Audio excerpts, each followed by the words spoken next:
Chinese soccer appears to be getting worse, despite President's pledge to make it better. So the funny thing is that China's soccer team's never been good. Never, ever. But this mattered in particular because it was a World Cup qualifying match. Against Japan, the mortal enemy of China. Japan, yes. They lost 7-0. 7-0. I had the score in there. I don't know where it went.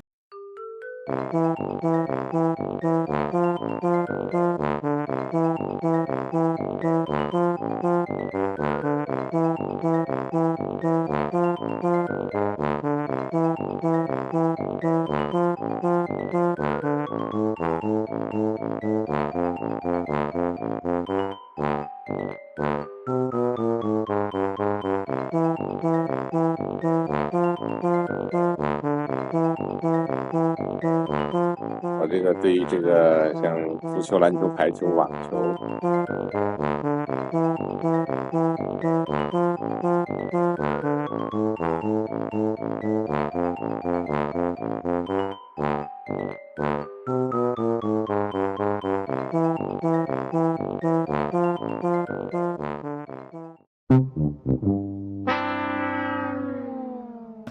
But yeah, they lost 7-0. Which did I send you the clip?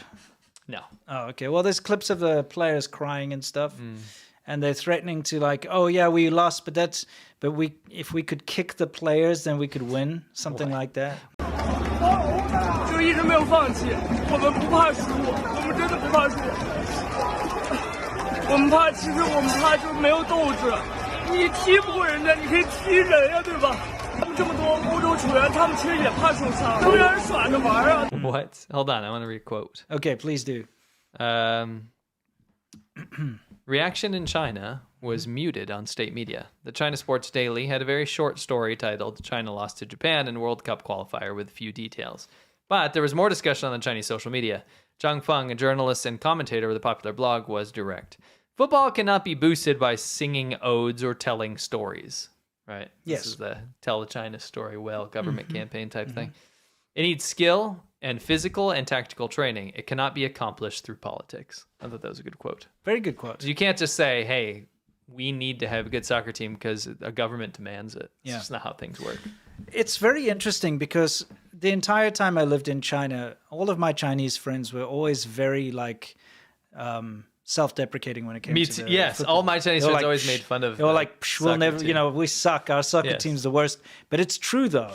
China's number 87 in FIFA rankings for number men's 87. teams, just below the Caribbean island of Curacao, and just above the African nation of Equatorial Guinea, where our glasses friend was just recently singing about. And yeah. So, I mean, it's an interesting thing because we all see that when it comes to sports and athletics, China can excel and get a lot of gold medals, but it's usually in individual sports.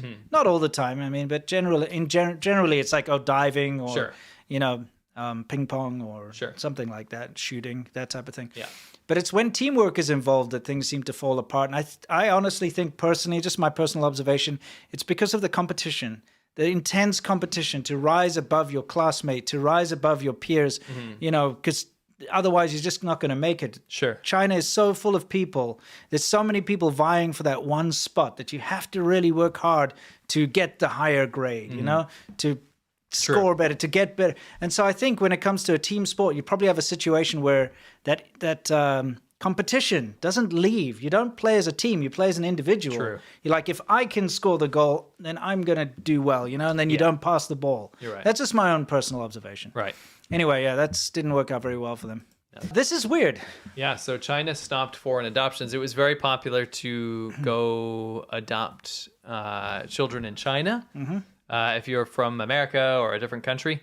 And China is now stopping this. I think it's a point of national pride. I think there's some other things involved. For example, they said that it's in line with international trends, that you basically don't need to go to another country to adopt someone.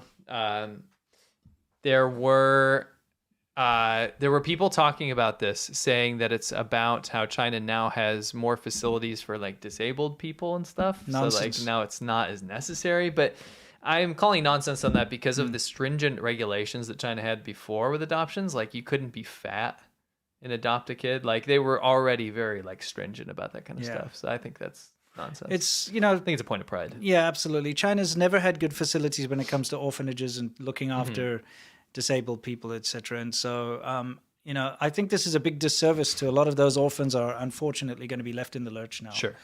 And to all families that adopt, no matter where you adopt from, a big shout out to you because it's a huge thing you're doing. It's a big responsibility, and you're doing a big service to a child who doesn't have a home. So a big shout out to you. And it's just a pity that China's blocking that part off. Sure. Getting lit on fire. Dog penis swine. Believed to increase male virility. Smack your ball. Smack your balls. Scissors under the pillow. That sounds safe. Mouse droppings soup therapy. Moonlight water therapy. Toxic smoke. Yeah, like this woman. She's having a great time. This guy's really having a great time. Look at him. He's like, oh yeah. And I think that certificate says you are authorized to make shit up. And then they inject it intravenously into the person or directly into the muscle. Where does SARS come from? What this guy is doing over here is absolute garbage. He's like, I'm gonna fix your spine. Yeah. Yeah. Sting!